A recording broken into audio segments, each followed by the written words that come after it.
ગુરુ માતા સુદીક્ષાજી સાત સંગાથજી પ્રેમથી બોલજો ધન્ય નિરાકારજી। એક વખત નેમિસારણમાં પધારેલા નારદજીને શૌનક વગેરે ઋષિઓએ મુક્તિના સાધન વિશે પ્રશ્ન કર્યો।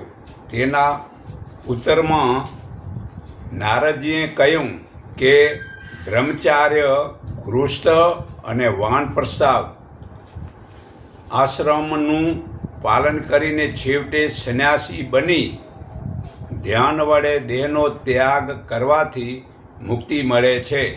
તે પછી સંન્યાસ આશ્રમનું વધારે જ્ઞાન મેળવવાના હેતુથી નારદજી અને શૌનક વગેરે ઋષિઓ બ્રહ્માજી પાસે ગયા અને પોતાનો પ્રશ્ન તેમની આગળ મૂક્યો।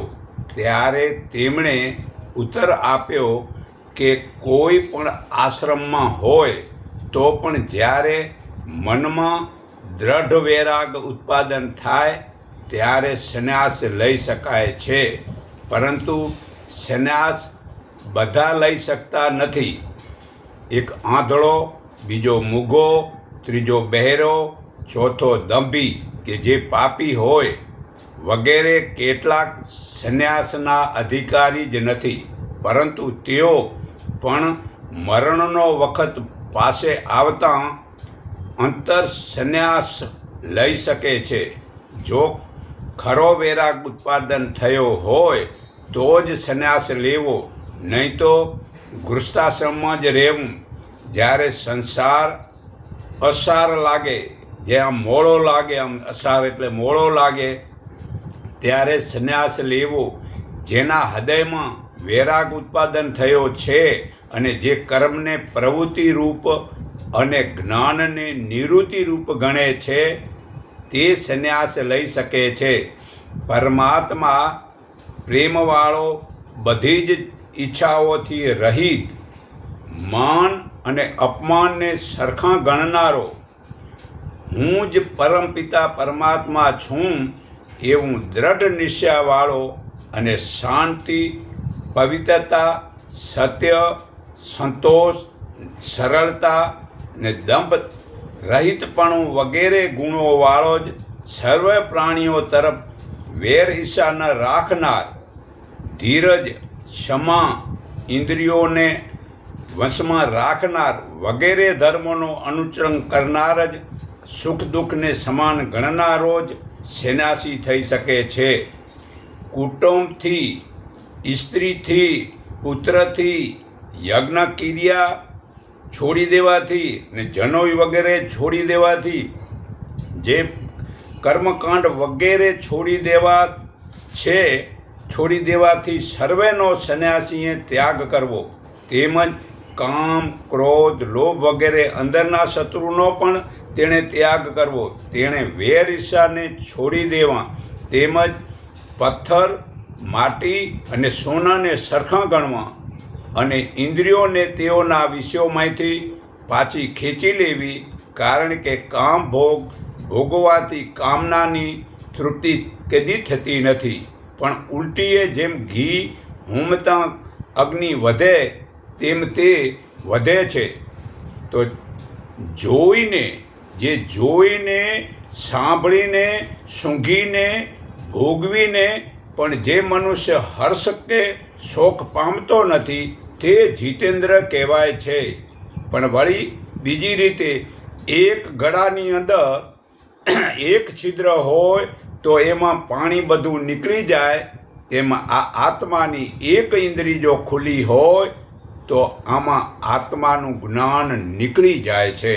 તો સંન્યાસીએ સંન્યાસને ઝેર જેવું ગણી, સંન્યાસીએ સન્માનને ઝેર જેવું ગણી તેનાથી દૂર રહેવું અને અપમાનને અમૃતની જેમ ઈચ્છા રાખવી।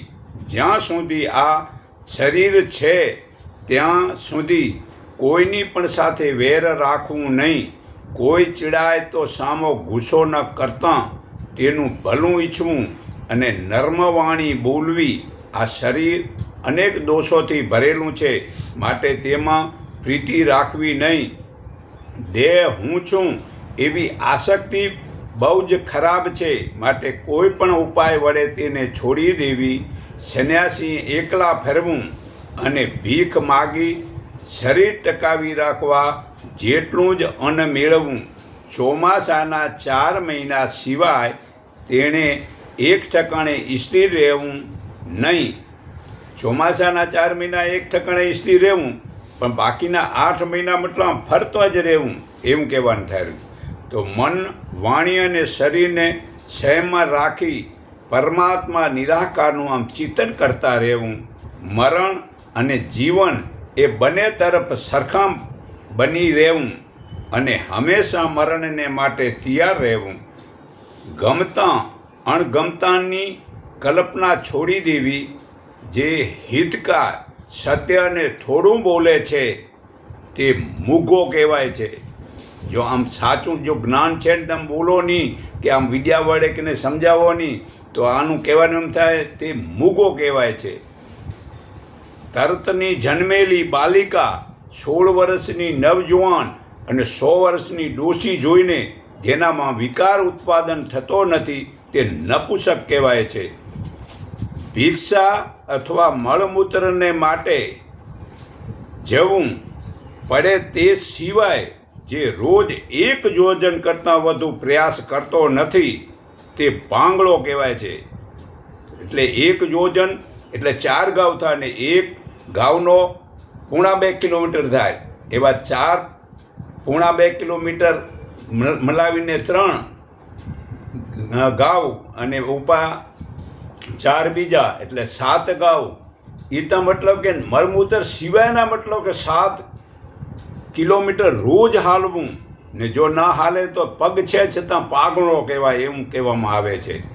તો બેઠો હોય, ઊભો હોય કે ચાલતો હોય ત્યારે પણ 16 હાથથી વધારે લાંબે સુધી જે નજર નાખતો નથી તે સંન્યાસી આંધળો કહેવાય છે. ભલું, બુરું અને ગમતું અણગમતું સાંભળતો છતાં પણ જે સાંભળતા જેવો રહે છે, ન સાંભળતા જેવો, એમ કે સાંભળીને પણ યાદ નથી રાખતો તે બહેરો કહેવાય છે. ઇન્દ્રિયોના વિષયો સાથે હોય અને ઇન્દ્રિયો શક્તિવાળી હોય છતાં જે ઊંઘતાની જેમ વર્તે છે તે સંન્યાસી મૂઢ કહેવાય છે.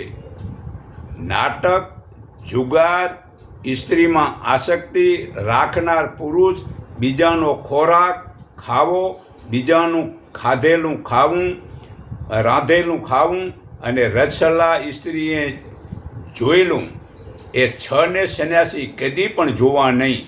હું ફરી કહું છું, સાંભળો. એક નાટક ન જોવો, જુગાર ન રમવી, સ્ત્રીમાં આસક્તિ બહુ ન રાખવી, બીજાનો ખોરાક ન ખાવો, બીજાનું ખાધેલું એઠું ન ખાવું અને રસલા સ્ત્રીએ, આ 6ને સંન્યાસી કદી જોવા નહીં. વેર, ઈર્ષા, અભિમાન, માયા, દ્રોહ અને મોહનો સંન્યાસી મનમાં કદી વિચાર પણ રાખવો નહીં. તેણે લાંબો પ્રવાસ કરવો નહીં ને હંમેશા ઉપનિષદ વગેરેનો અભ્યાસ કરવો. તેણે મનની વૃત્તિઓને ક્ષીણ કરવી અને અહંતા મમતાનો ત્યાગ કરવો. કાચબો જેમ પોતાના અંગોને સંકોચે છે તેમ તેણે પોતાની બધી ઇન્દ્રિયોના વિષયોમાંથી પાછી આમ ખેંચી લેવી. જે દિવસે વૈરાગ ઉત્પાદન થાય તે જ દિવસે સંન્યાસ લેવો ને બહારના જનોઈ, શિખા વગેરેને છોડી દઈને જ્ઞાનની જનોઈ ને શિખા વગેરે ધારણ કરવા. સંન્યાસીએ શૂન્ય ઘર અથવા ઝાડની છાયા અથવા દેવાલયની બાજુમાં અથવા નદીના તટ વગેરે એકાંતમાં અને પવિત્ર સ્થાનમાં રહેવું. અને શરીર ટકાવી રાખવા માટે યોગ્ય વખતે ગામમાં જઈ ભિક્ષા માગી લાવવી. તેણે સુખ દુઃખ, માન અપમાન વગેરે દુદુઓને સરખા ગણવા અને કશે પણ આસક્તિ રાખવી નહીં, કોઈ પણ આસક્તિ રાખવી નહીં. અને હું જ પરમપિતા પરમાત્મા છું એવું સતત ધ્યાન રાખી મરણ આવતા દેહનો ત્યાગ કરવો. લોક, વેદ, વિષયો અને ઇન્દ્રિયોને છોડીને આત્મામાં જ મસ્ત રહેનારો સંન્યાસી પરમ ગતિને પામે છે.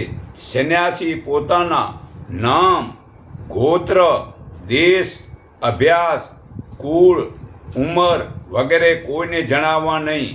તેણે સ્ત્રીઓની સાથે સભાક્ષણ કરવું નહીં અને સ્ત્રીઓનું સ્મરણ કરવું નહીં. તેણે તૃષ્ણા, ક્રોધ, અસત્ય, માયા, લોભ, મોહ, ગમતું, અણગમતું, શિલ્પ, વ્યાખ્યાન, કામ, અહંકાર, મમતા, વેદક, પ્રયાશ્ચિત, લાંબી મુસાફરી અને મંત્ર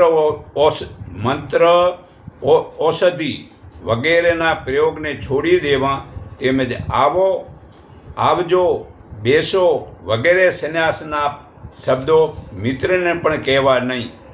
સ્ત્રી, ભાઈ, પુત્ર વગેરે પૂર્વના સંબંધીઓના સારા નરસા સમાચાર જોઈ કે સાંભળી તેણે હર્ષ કે શોક કરવા નહીં.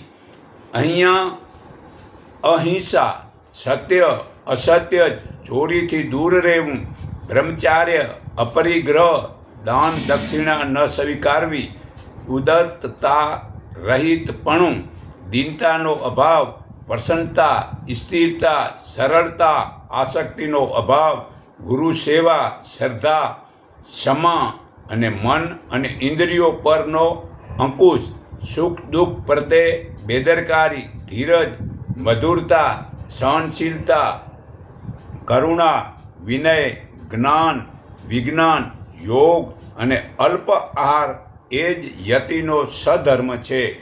સંન્યાસીએ ગામમાં 1 રાત રોકાવું, મોટા ગામમાં 2 રાત રોકાવું, મોટું નગરમાં 5 રાતથી વધારે રહેવું નહીં. ચોમાસાના 4 માસ એક ઠેકાણે વાસો કરવો. તેણે રાતે મધ્યાહને અને 2 સંધ્યાને વખતે ભિક્ષા માગવી નહીં. તેણે બધાને પોતાના આત્મા જેવા જ ગણવા અને બધી જ ઇન્દ્રિયોને કાબૂમાં રાખવી. ચામડી, માંસ, લોહી, મજા, ચરબી, હાડકાં, મળ, મૂત્ર, પરુ વગેરેથી ભરેલો આ શરીરમાં આસક્તિવાળા માણસમાં અને કીડાઓમાં 100 ફેર છે. આથી સંન્યાસી એવા શરીરમાં પ્રીતિ રાખવી નહીં. સંન્યાસના 4 પ્રકાર છે. વૈરાગ્ય સંન્યાસ, જ્ઞાન સંન્યાસ, જ્ઞાન વૈરાગ સંન્યાસ અને કર્મ સંન્યાસ. માત્ર વૈરાગ ઉત્પાદન થતાં જ સંન્યાસ લેવામાં આવે છે તે વૈરાગ સંન્યાસ કહેવાય છે. અને પરંતુ શાસ્ત્રનું જ્ઞાન મેળવીને જગતની બધી વાસનાઓને છોડી દઈને જે સંન્યાસ લેવામાં આવે છે તે સંન્યાસ કહેવાય છે.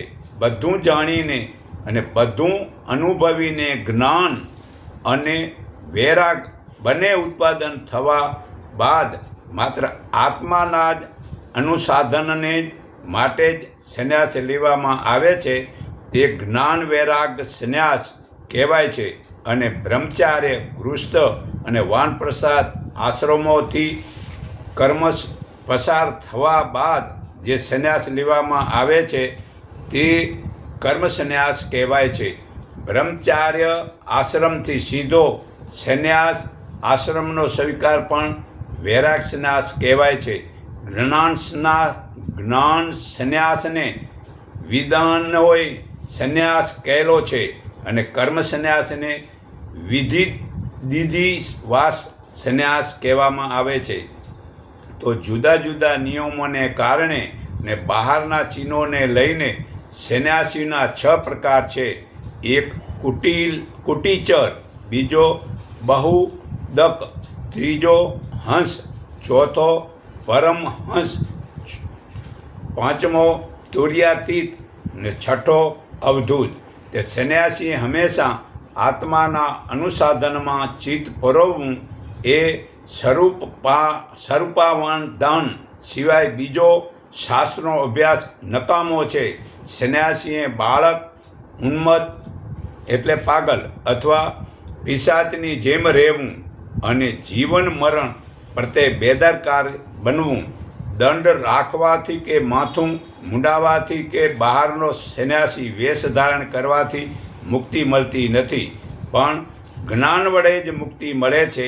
સંન્યાસીએ હાથરૂપી પાત્રમાં ભિક્ષા માગવી અને તે પાત્ર માત્ર એક જ વાર માગવી. તેણે સૂતા ઘરમાં કે ઝાડ નીચે વાસો કરવો, તેણે સૂના ઘરમાં કે ઝાડ નીચે વાસો કરવો ને સૂર્ય જ્યાં આથમે ત્યાં રાતવાસો કરવો. જે મળે તેમાં સંતોષ માનવો. જે મુનિ સર્વ પ્રાણીઓને અભય આપીને વિચરે છે તેને કોઈ પણ પ્રાણી તરફથી કદી પણ ભય થતો નથી. જ્ઞાન હોવા છતાં તેણે બાળકની જેમ રહેવું અને હોશિયાર હોવા છતાં મૂઢની જેમ રહેવું. તેણે હંમેશા ચિદ્ર પરમાત્મામાં જ હું જ છું એવો નિશ્ચય રાખવો. ઇન્દ્રિયો અને શરીરથી રહિત સર્વના સાક્ષી ને આનંદ સ્વરૂપ અને સત્ય જ્ઞાનરૂપ પરમાત્માને જ જાણે છે. તે જ વર્ણ અને આશ્રમથી પર ગયેલો ગણાય છે, કારણ કે વર્ણ આશ્રમ વગેરે તો માયા વડે શરીરમાં કલ્પેલા છે અને તે જ્ઞાનરૂપ આત્માને લાગતા નથી. સંન્યાસીએ સ્ત્રીની સાથે સંભાષણ, નૃત્ય, જ્ઞાન, તાન વગેરેથી દૂરથી જ છોડી દેવા. ત્યારબાદ નારદજીના પ્રશ્ન ઉપરથી બ્રહ્માજીએ જુદા જુદા પ્રકારના સંન્યાસીઓના નિયમો વધારે વિગતવાર કયા. તે પછી બ્રહ્માએ નારદને ઓમકારરૂપ બ્રહ્મનું જ્ઞાન આપ્યું, સાથે જ જાગ્રત, સ્વપ્ન, સુષુપ્ત અને તુર્યા અવસ્થાના આત્માનું પણ જ્ઞાન આપ્યું. અને છેવટે નારદે બ્રહ્માજીનું સ્વરૂપ શું છે એમ પૂછતા, ભગવાનના સ્વરૂપ શું છે એવું પૂછતાં જ બ્રહ્માજીએ વિસ્તારપૂર્વક પરમાત્માનું સ્વરૂપ અને સમજાવ્યું કે પરમાત્મા નિરાકાર, અજર અમર, અવિનાશી છે. તે પરમાત્મા સ્વરૂપનું વર્ણન શ્વેતાશ્વેત ઉપનિષદમાં શબ્દમાં લીધું હોવાથી તેને અહીં ફરી આપ્યું નથી. તો તે પરમાત્મા નિરાકાર, અજર અમર, અવિનાશી, કપાતા નથી, ભીંજાતા નથી, તે સર્વના અંદર છે. અને તે પરમાત્મા નિરાકાર, અજર અમર, અવિનાશીનું આપણે સર્વને જ્ઞાન જીવનમાં ઉતારવાનું છે. તે પરમાત્મા માટે આપણે દરેક મનુષ્યને પ્રાપ્ત કરવાની જરૂરી છે. તો પરમાત્મા પ્રાપ્તિ કર્યા સિવાય મનુષ્યનો જન્મ એળે જવાનો છે. તો આજે આપણે આ વિડીયો સાંભળી અને પરમાત્માનું જ્ઞાન દરેક મનુષ્ય જીવનમાં ઉતારવું જોઈએ. જો પરમાત્માનું જ્ઞાન આપણે જાણ્યું નહીં તો ખરેખર આપણે મનુષ્ય જન્મ થયો છતાં મતલબ કે એનો અર્થ કાંઈ થયો નહીં. તો પરમ શાંતિ મારી વાણી મનમાં સ્થિર થાવ, મન વાણીમાં સ્થિર થાવ. સવય પ્રકાશ આત્મા મારી સમક્ષ તું પ્રગટ થા. હે વાણી અને મન, તમે બંને મારા વેદ જ્ઞાનનો આધાર છો, માટે મારા વેદ અભ્યાસનો નાશ ન કરો. આ વેદ અભ્યાસમાં જ હું રાત દિવસ ગાળું. હું વૃત્ત બોલીશ, સાચું બોલીશ, સત્ય બોલીશ. મારું રક્ષણ કરો. રક્તના રક્ષણ કરો, મારું રક્ષણ કરો. વક્તાનું રક્ષણ કરો, વક્તાનું રક્ષણ કરો. ઓમ શાંતિ શાંતિ શાંતિ શાંતિ. હું સર્વના હૃદયમાં રહેલા પરમપિતા પરમાત્માને હું મારા હૃદય ભાવથી નમન કરું છું. એકને ઓળખો, એકને માનો, એક સંગઠિત થાવ. એટલું કહી હું મારી વાણી વિરામું છું.